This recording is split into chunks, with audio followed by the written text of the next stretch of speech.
শ্রদ্ধা রেখেই বলতে চাই, মাননীয় সংসদ সদস্য বয়সে আমার বড়, তিনি মুক্তিযুদ্ধে তার অবদান সব কিছুই বলেছেন, কিন্তু নিজের অবদান বলতে গিয়ে আরেকজনের অবদানের উপরে হাতুড়ি পিটানোর অধিকার কাউকে দেওয়া হয়। তিনি পার্সোনালি আমাকে হার্ট করেছেন। তিনি বলেছেন যে আমি বলে থাকি আমি শহীদ মুক্তিযোদ্ধা পরিবারের সদস্য, তাহলে ইনি এটাকে চ্যালেঞ্জ করছেন। 2 নম্বর, উনি বলেছেন কোনো মুক্তিযোদ্ধা কিংবা শহীদ মুক্তিযোদ্ধা পরিবারের কেউ জামাত ইসলামী করতে পারে না। তাহলে উনাকে জিজ্ঞেস করে করা লাগবে? এটি আমার নাগরিক অধিকার।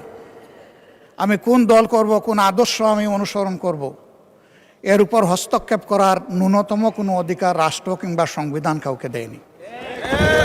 আমি এটার তীব্র নিন্দা জানাই।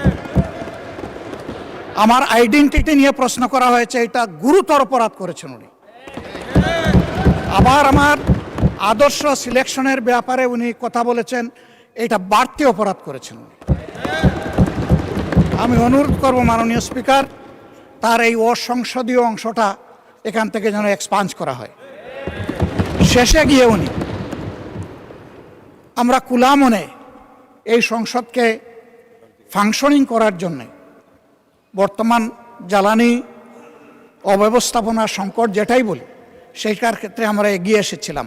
খোলা মনে কথা বলেছি, নোটিশ নিয়ে আলোচনা হয়েছে এবং পরের দিন এসে মাননীয় প্রধানমন্ত্রী একটা প্রস্তাব দিয়েছেন, আমরা সাথে সাথে এটা গ্রহণ করেছি। তিনি এইটাকে শেষ পর্যন্ত কনক্লুশন টানলেন কি দিয়ে? হ্যাঁ, যার মগজ যেরকম তার কনক্লুশন হবে সেটা।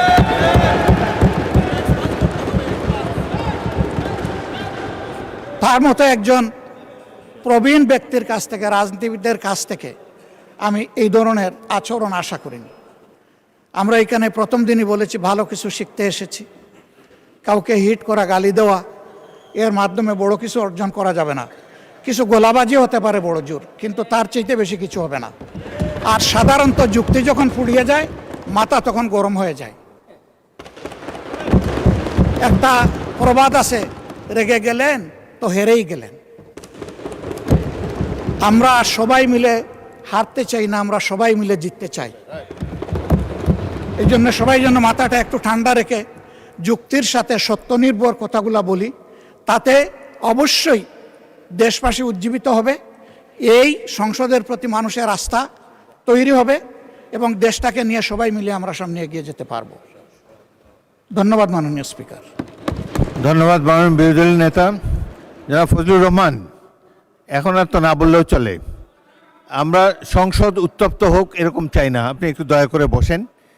আমি আমার বক্তব্য শুনেন। জনাব ফজলুর রহমান যে বক্তব্য দিয়েছেন তার মধ্যে যদি অসংসদীয় কোনো কিছু থাকে সেটা এক্সপাঞ্জ করা হবে, এবং মাননীয় বিরোধী দলের নেতা যে বক্তব্য দিয়েছেন তার মধ্যেও যদি কোনো কিছু অসংসদীয় থাকে সেটিও এক্সপাঞ্জ করা হবে।